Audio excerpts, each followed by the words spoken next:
ପଡ଼ୁଛି ମା ତାରିଣୀଙ୍କ ଘଟଗାଁ ପୀଠ।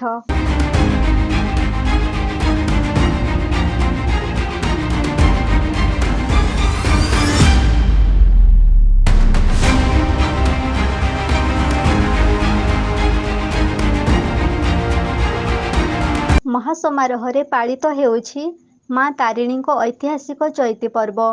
ଉଛୁଳି ପଡ଼ୁଛି ମା ତାରିଣୀଙ୍କ ଘଟଗାଁ ପୀଠ। ରାଜ୍ୟ ତଥା ରାଜ୍ୟ ବାହାରୁ ଶ୍ରଦ୍ଧାଳୁଙ୍କ ଭିଡ଼ ଜମିଛି। ମାଙ୍କୁ ଦର୍ଶନ କରିବା ପାଇଁ ଶ୍ରଦ୍ଧାଳୁ ଚାହିଁ ବସିଥିଲା ବେଳେ ଗ୍ରୀଷ୍ମର ଅସହ୍ୟ ତାତି ଶ୍ରଦ୍ଧାଳୁଙ୍କୁ ବିବ୍ରତ କରିଦେଉଛି। ମନ୍ଦିର ପ୍ରଶାସନ ଦ୍ୱାରା ସମସ୍ତ ବ୍ୟବସ୍ଥା କରାଯାଇ ଭକ୍ତଙ୍କୁ ସୁରକ୍ଷା ଦେବାରେ କୌଣସି ଅବହେଳା କରିନାହାନ୍ତି। ଖୁବ୍ ଶାନ୍ତି ଆଉ ଶୃଙ୍ଖଳାର ସହିତ ମାଙ୍କୁ ଦର୍ଶନ କରି ମାଙ୍କ ପ୍ରସାଦ ପାଇପାରୁଛନ୍ତି ଭକ୍ତମାନେ।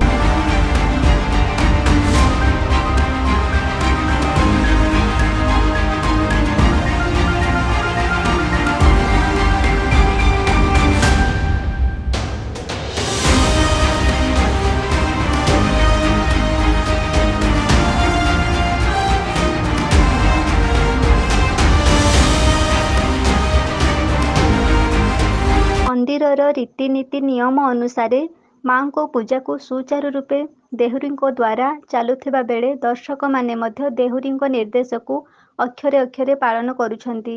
ଚୈତି ପର୍ବର ଦିନ ସରି ସରି ଆସୁଥିବା ବେଳେ ଶ୍ରଦ୍ଧାଳୁମାନଙ୍କ ଉତ୍ସାହ ଅଧିକ ବଢ଼ିବାରେ ଲାଗୁଛି।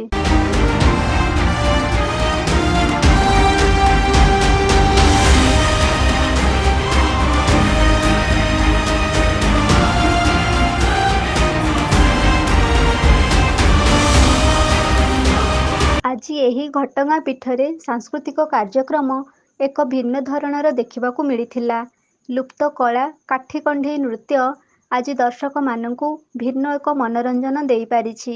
କାଠି କଣ୍ଢେଇ ନୃତ୍ୟ ଦେଖିବା ପାଇଁ ଦର୍ଶକ ଚାତକ ପରି ଚାହିଁ ରହିଥିବା ବେଳେ ଛୋଟରୁ ବଡ଼ ପର୍ଯ୍ୟନ୍ତ ସମସ୍ତଙ୍କୁ ଏକ ମନୋରଞ୍ଜନର ଖୋରାକ ଦେଇପାରୁଛି ଏ କାଠି କଣ୍ଢେଇ ନୃତ୍ୟ। ତା ସହିତ ଲୁଚି ଯାଉଥିବା ସଂସ୍କୃତିର ନିଆରା କଳା ଆଜି ମା ତାରିଣୀଙ୍କ ପୀଠରେ ଭିନ୍ନ ଏକ ମନୋରଞ୍ଜନ ସହିତ ଆକର୍ଷଣର କେନ୍ଦ୍ରବିନ୍ଦୁ ପାଲଟି ଯାଇଥିଲା।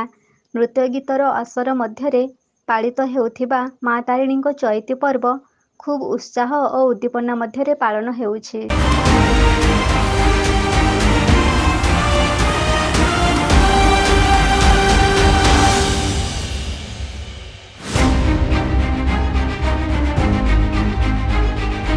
ଅନ୍ୟ ବର୍ଷ ଅପେକ୍ଷା ଏ ବର୍ଷ ମାଙ୍କ ଚୈତି ପର୍ବ ଏକ ନିଆରା ହୋଇଥିଲା।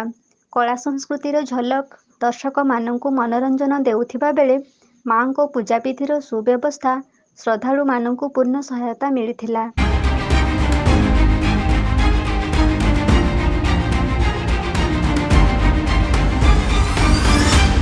ଘଟଗାଁରୁ ଉତ୍ତମ ଚରଣ ଖଣ୍ଡାଙ୍କ ରିପୋର୍ଟ, ଏବି ନ୍ୟୁଜ୍।